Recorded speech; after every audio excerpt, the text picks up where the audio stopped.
Muy buenas tardes. En este video vamos a continuar analizando los límites al derecho real de dominio que se encuentran regulados en nuestro Código Civil y Comercial.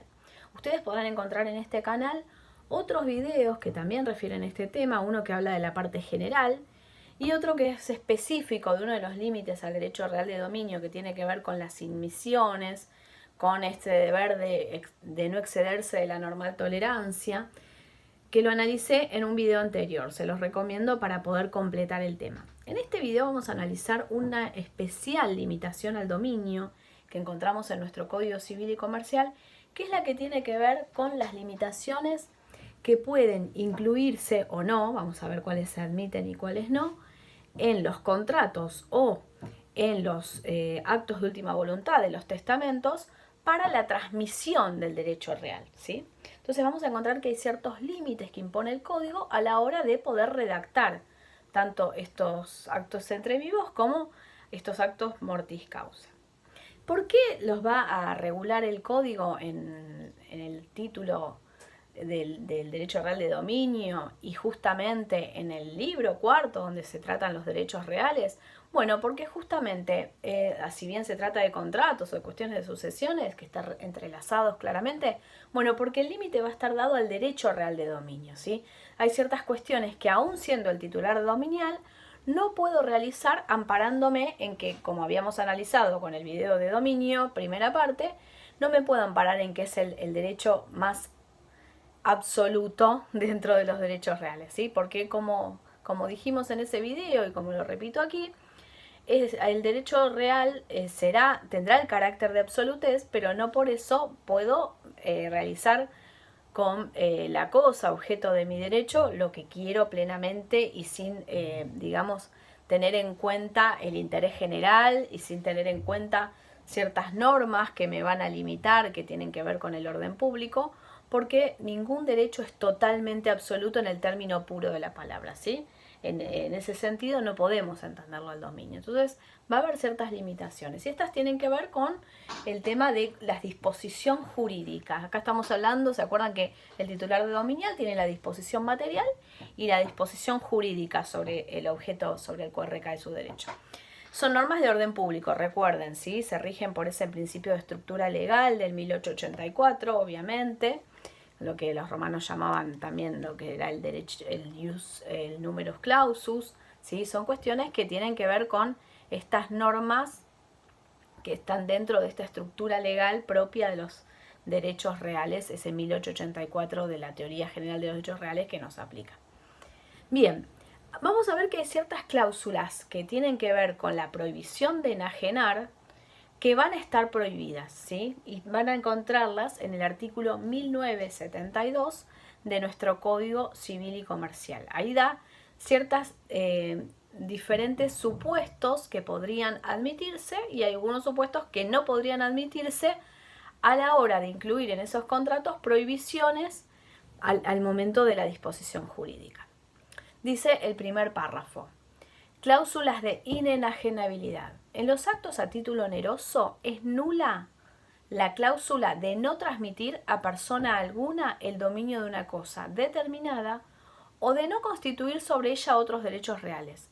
Porque no solamente tenemos que pensar en el límite en cuanto a la transmisión del dominio, sino también podría ser, por ejemplo, no se podría prohibirse lo que sería constituir un usufructo, supongamos, ¿sí? Estaría incluida en esa segunda parte que les leí.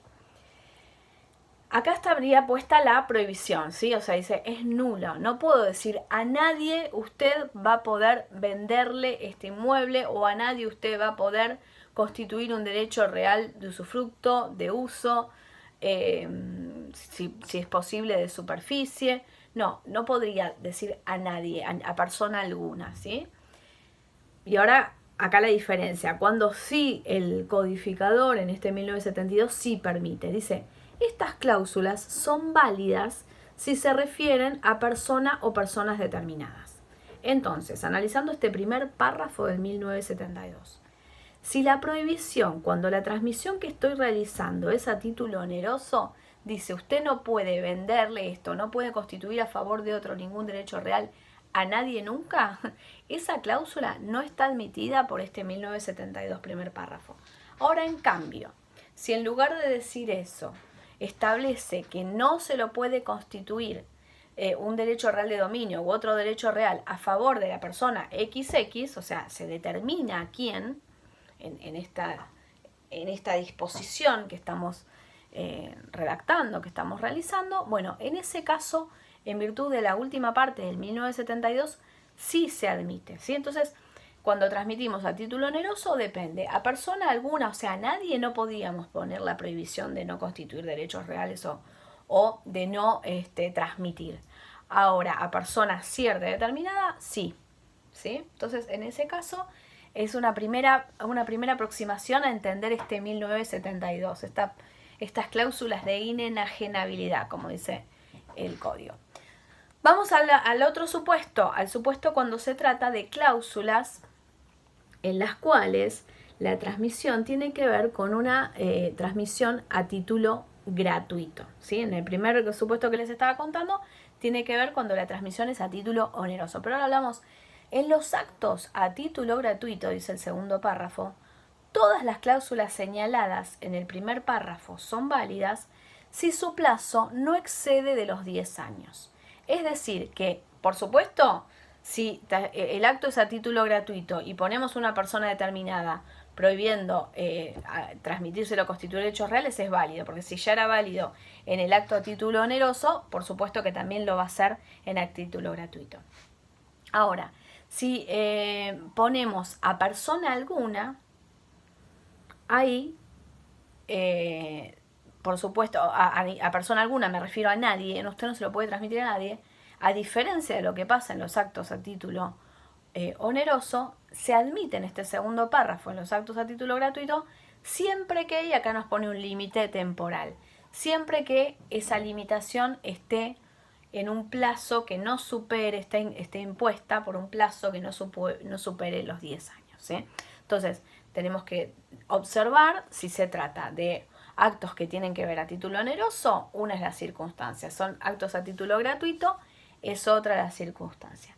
Supongamos que no han planteado ningún plazo, se olvidaron o no quisieron y no lo colocan el plazo. Bueno, este plazo, nos dice el Código Civil, dice, si la convención no fija plazo o establece un plazo incierto o uno superior a estos 10 años, se la va a considerar celebrada por este tiempo. Tiene que ver con esto de que es una norma de orden público, las partes no pueden dejar de lado. No puede decir, bueno, no nos gusta el plazo que impone este 1972, nosotros queremos hacerlo a 20, no, es inválido, ¿sí? Se va a aplicar por imperativo legal estos 10 años que impone este 1972 de nuestro Código Civil y Comercial, ¿sí?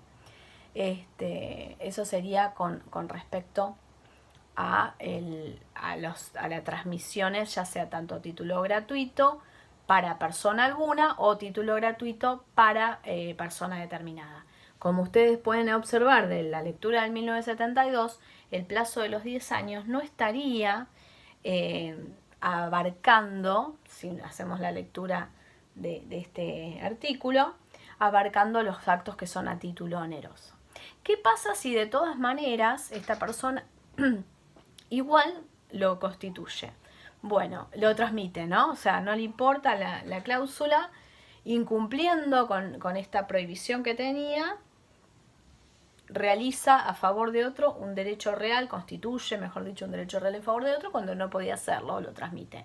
Bueno, ahí el titular de este derecho a que se respete esa cláusula va a tener distintas circunstancias que va a poder hacer cumplir.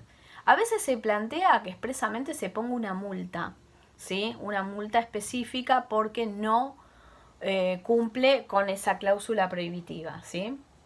Entonces, bueno, si solamente se colocó la multa, dice la doctrina, solamente dice que la única sanción sería la multa, la doctrina mayoritaria dice, bueno, ahí lo que va a poder hacerse es aplicarse esa multa. Habría que ver cómo está redactada, ¿no?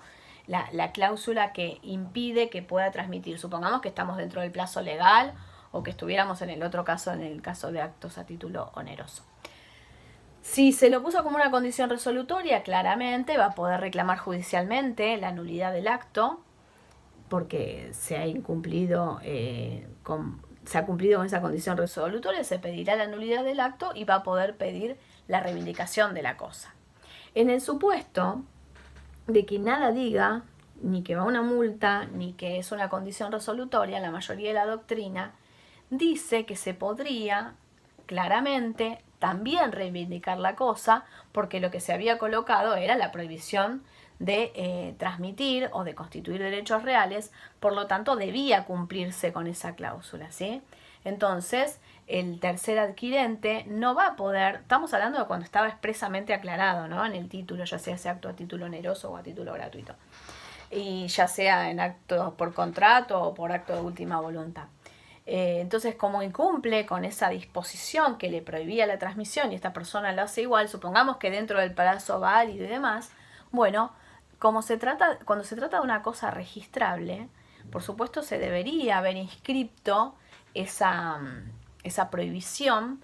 Por lo tanto, el tercer adquirente no va a poder alegar su buena fe y por lo tanto va a poder reivindicar igual la cosa, ¿sí? Destacada doctrina dice que también podría decirse que se tendría que haber hecho el estudio de títulos, ¿sí? Por lo tanto, además de la inscripción registral, va a estar el estudio de títulos que se tuvo que hacer. Estamos hablando cuando se trata, por ejemplo, de un inmueble. Entonces, en ese caso, el tercer adquirente no puede alegar su buena fe y por lo tanto se va a poder reivindicar esa cosa, ¿sí? Ese inmueble, supongamos en este ejemplo. Bueno, esto es un poquito así, una introducción, un resumen de las posibles circunstancias que podrían darse por las cláusulas de no enajenar y como limitación al dominio, ¿sí? Una limitación que expresamente le impone límites a este titular dominial a la hora de poder transmitir o constituir derechos reales. Si les parece interesante este video, les agradezco que lo compartan y les agradezco a los que se suscriban al canal. Muchas gracias.